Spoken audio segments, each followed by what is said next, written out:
Magandang araw po mga followers at busy na naman po kami ngayong araw ni Antukin. Pupunta po kami sa kabilang bayan at tayo po ay magpapakain. Ito po ay gaganapin po namin sa Pambuhan Elementary School. Kaya samahan niyo po kami mga followers. Maaga po kaming umalis po sa village. Tungo po kami mga followers sa kabilang bayan kung saan po natin isasagawa ang ating feeding program. Isa sa mga minority school sa bayan po ng Abra. First time ko nga po palang makarating po dito sa kanila pong paaralan. Welcome to Pambuhan Elementary School! Tara na! Isa po sa ating mission po mga followers, tahakin ang mga lugar at paaralan na kung saan nandun po yung mga batang nag-aaral at kailangan ng tulong. Libreng pagpapakain po, isa po yan sa magagandang ating mga layunin. Tahakin ang landas na mabuti kung saan po tayo makatulong at makapagbigay saya sa bawat isa. Na habang busy po ang mga nanay sa kanila pong meeting, papakabisi naman po yung aking team sa paghahanda po ng mga pagkain at inumin. Nangyayari po ang lahat ng mga bagay na ito sa kalooban ng Panginoon at sa patuloy na suporta ng ating mga mababait na sponsor na walang sawa at pagod na nagpapadala po ng tulong. Good morning po. Siya po si Ma'am Grace, ang ating contact po dito sa Pambuhan Elementary School. Papakain po tayo. Siyempre, nag-prepare tayo ng 200 fried chicken. Marami pong salamat sa mabait na sponsor kay Ma'am Sandy at ang Asta Page.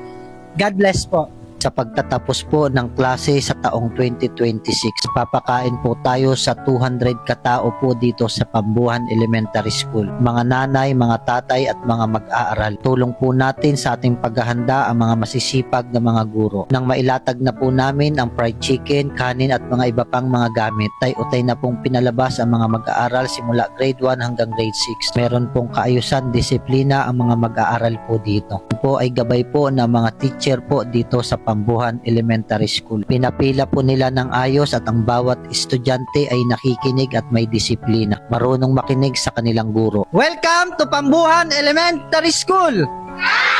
Tara!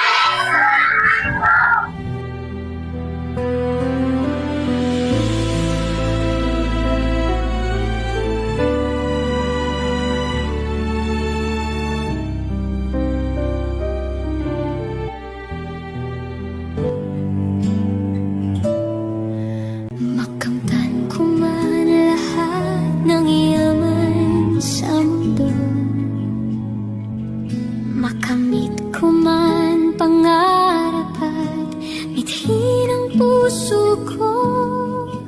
Kung ako'y malalamig sa'yo at malalayo ng Good morning po sa mga followers, especially po sa ating mga mababait na sponsor. Narito po ako ngayon sa Pambuhan Elementary School kung saan po tayo nagsagawa po ng feeding program. Naganda po tayo ng pagkain para sa 200 mga batang estudyante na nag-aaral po dito sa Pambuhan Elementary School. Siyempre, kasama po natin yung mga masisipag na mga guro at yung akin pong team. Nagpapasalamat po ako, special ko po itong pasasalamat sa mabait nating sponsor.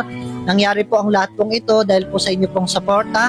Marami pong salamat kay Ma'am Sandy, ang Asta Page po. Dalangin ko po, patuloy ka po ma'am i-bless ng Panginoon. At siyempre, ngayong oras pong ito, kasalukuyan po tayong nagbabahagi po ng mga pagkain para po sa kanila. Ito ay malaking blessing para po sa kanila at syempre libreng tanghalian para sa mga batang katutubo na nag-aaral. makamtan ko man lahat ng yaman sa mundo. Makamit ko man pangarap at mithin ang puso ko. Kung ako'y malalamig sa'yo at malalayo ng gusto, ay bigo pa rin, may hungkag pa rin ang puso ko.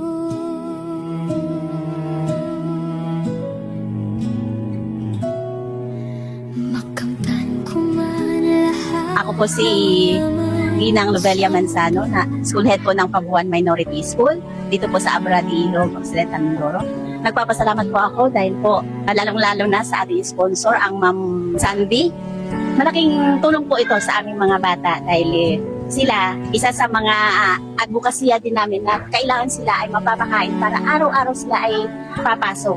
Malaking tulong po ito sa amin. Maraming salamat po na ipaabot niya sa amin ang feeding para sa aming mga mag-aaral. Ang biyaya ng Panginoon po sa inyo ay patuloy pa rin na magbibigay at gagabay po sa inyo para marami pa rin pong tulong ang maibibigay ninyo, hindi lamang po sa amin, lalong-lalo na rin sa ibang nangangailangan na kagaya po ng mga eskwela po namin. Maraming salamat po, Ma'am Sandy, sa blessing na inyo ipinagkaloob sa aming mga mag-aaral dito po sa Pambuhan Minority School. Kami po ay totoong natutuwa. Nung nabalitaan po namin na ang aking kaibigan po na si Brother Ruel ay naghahanap po ng mga schools na pwedeng matulungan nila. So, inilapit po namin ang Pambuhan Minority School at sa kabutihan po ng Panginoon, ito ipinagkaloob sa aming mga mag-aaral. Natutuwa po ako na mga batang ito po ay nakaranas ng ganitong klaseng pagpapala. Bibihira po itong mangyari. Kapag tinatanong po namin sila tungkol po sa kanilang pang-araw-araw na karanasan ay bihira silang makatanggap ng ganitong klaseng pagpapala. So minsan nga po, maikwento ko lang po, no? Sila minsan ay umuwi sa kanilang tahanan, uuwi ng tanghali, akala namin pauwi namin sila ay kakain, wala palang pagkain sa kanila. So okay na sila, tuloy-tuloy, napakasipag ng mga mag-aaral po dito sa aming school. Kaya nakaka-inspire, nawa po ipagpalain pa po kayo. Para hindi lamang po ang Pambuhan Minority School lang, marami pa pong nangangailangan ng ganitong tulong